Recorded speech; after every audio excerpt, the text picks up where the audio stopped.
موجود نہ ہو لیکن آپ کے ایوانوں میں بہت موجود ہے۔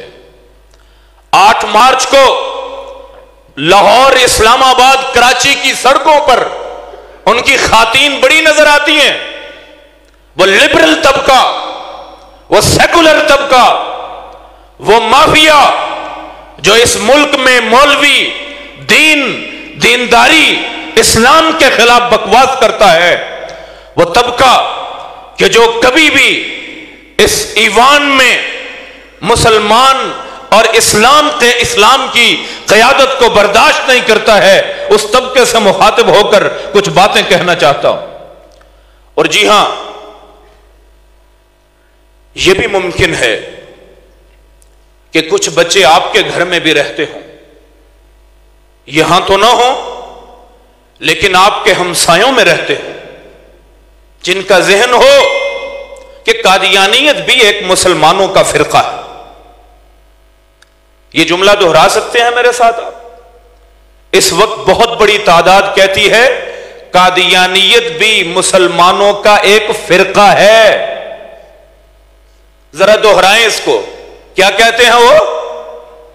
اللہ کی قسم مومن تو دہرا بھی نہیں سکتا، لیکن اس ملک میں، وہ ملک جو حضرت محمد الرسول اللہ صلی اللہ علیہ وسلم کے نام پر لیا تھا، اس ملک میں آج بہت بڑا طبقہ ہے، اللہ کی قسم تکلیف ہوتی ہے ان کا تذکرہ کرتے ہوئے بھی، لیکن مخاطب کرنا اس لیے ضروری ہو گیا کہ یہ دور دلیل کا دور تھا عزیزو، یہ دور براہین کا دور تھا، یہ دور پڑھنے سیکھنے کا دور تھا۔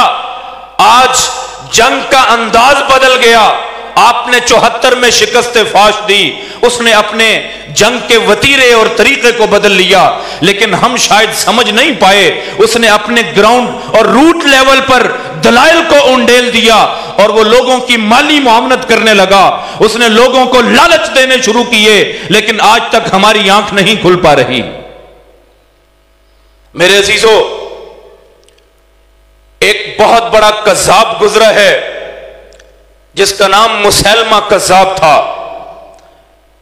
حضرت آقا علیہ الصلوۃ والسلام کی زندگی میں اس نے دعوی نبوت کیا اور نبی علیہ السلام کو خط لکھا کہ بنی حنیفہ سے متعلق تھا، کہتا ہے کہ آپ کو اللہ نے آدھی دنیا کا نبی بنایا ہے اور مجھے بھی باقی آدھی دنیا کا نبی بنا دیا۔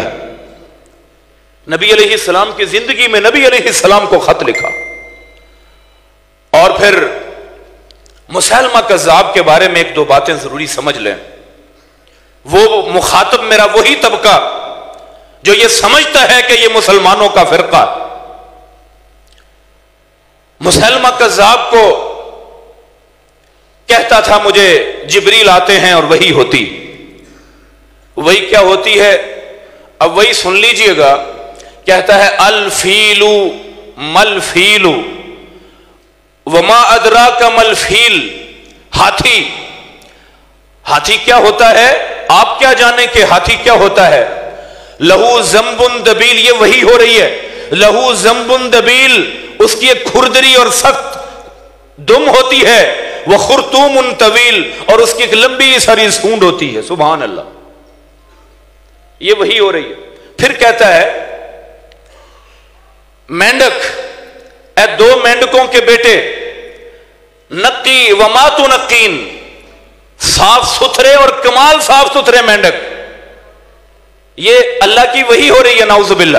اور مسیلمہ کذاب حضرت سیدنا عمر بن العاص رضی اللہ تعالیٰ عنہ ان سے کہنے لگا، پرانے دوست تھے، کہنے لگا کہ ایک آپ کو بھی میں وحی سناتا ہوں، یا وبر یا وبر، اے وہ جو ہمارے ہاں گو اور کرلا ہوتا ہے نا، لبنان کے علاقے میں گو اور خرگوش کے درمیان کی شکل کا ایک جانور ہے، اسے وبر کہتے ہیں۔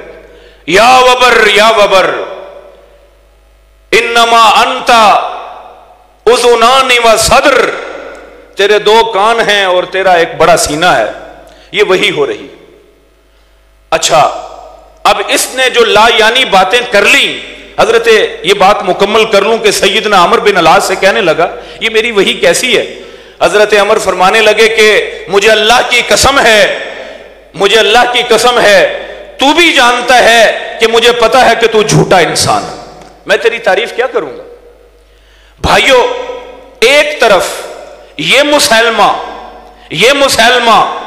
جس کے لیے سیدنا ابو بکر نے رضی اللہ تعالی عنہ 40,000 صحابہ و تابعین پر مشتمل ایک لشکر بھیج کر یمامہ کی جنگ لڑی تھی اور اس کو ذلت کی موت مارا تھا وحشی حرب رضی اللہ تعالی عنہ نے، یہ وہ متفق علیہ کافر اور جس پر رسول اللہ صلی اللہ علیہ وسلم نے بھی اس کی زندگی میں اس کے فاسق فاجر اور کافر ہونے اور غلط دعوی نبوت کرنے کا اعلان فرما دیا تھا، اس کو تو سب غلط سمجھتے ہیں۔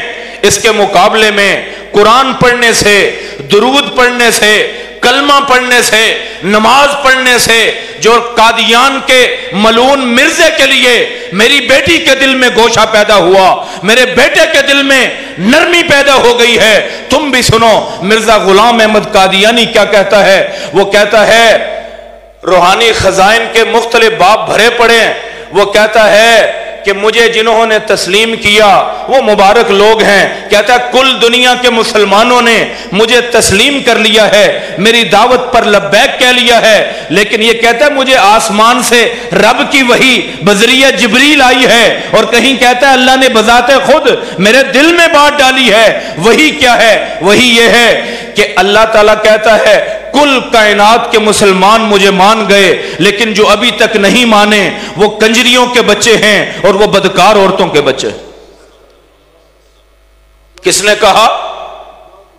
مرزا غلام احمد قادیانی نے کہا۔ پھر کہتا ہے جو مجھے نہ مانے وہ یہودی ہے یا عیسائی ہے یا مشرک ہے یا جہنمی ہے، کوئی پانچواں طبقہ نہیں ہو سکتا۔ پھر کہتا ہے کہ میں اللہ کا برگزیدہ ہوں، مجھ پر الہام ہوتا ہے، جو میرے الہام کو تسلیم نہ کرے وہ شخص اللہ اور اس کے رسول کا منکر ہونے کی وجہ سے جہنم میں جانے والا۔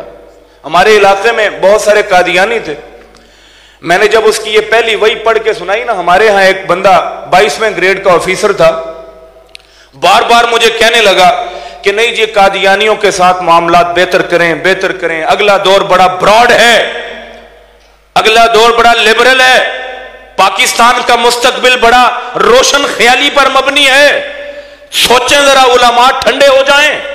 آپ نے آپس میں آپ کبھی بریلوی حضرات کو کافر کہہ دیتے تھے، مشرک کہتے تھے، اب تھوڑے سے ٹھنڈے ہو گئے ہیں، آہستہ آہستہ آپ نے اسے بھی اڈاپٹ کر لینا ہے۔ مولانا آپ آج اس پر ٹھنڈے بات کیجئے۔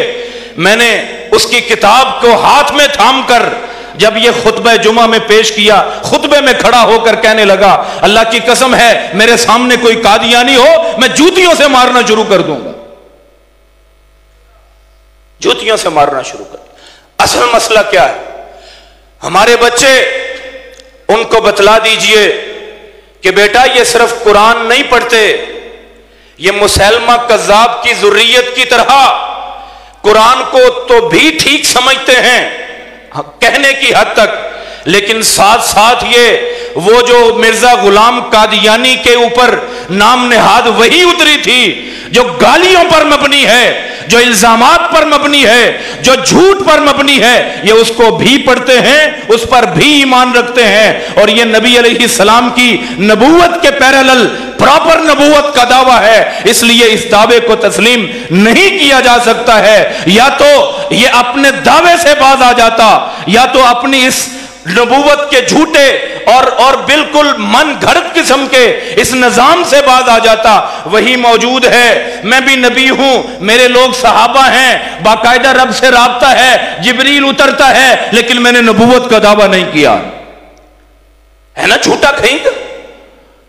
اور پھر اول بات تو یہ یاد رکھیں اور اپنی اولادوں تک پہنچائیں، ہماری ذمہ داری ہے۔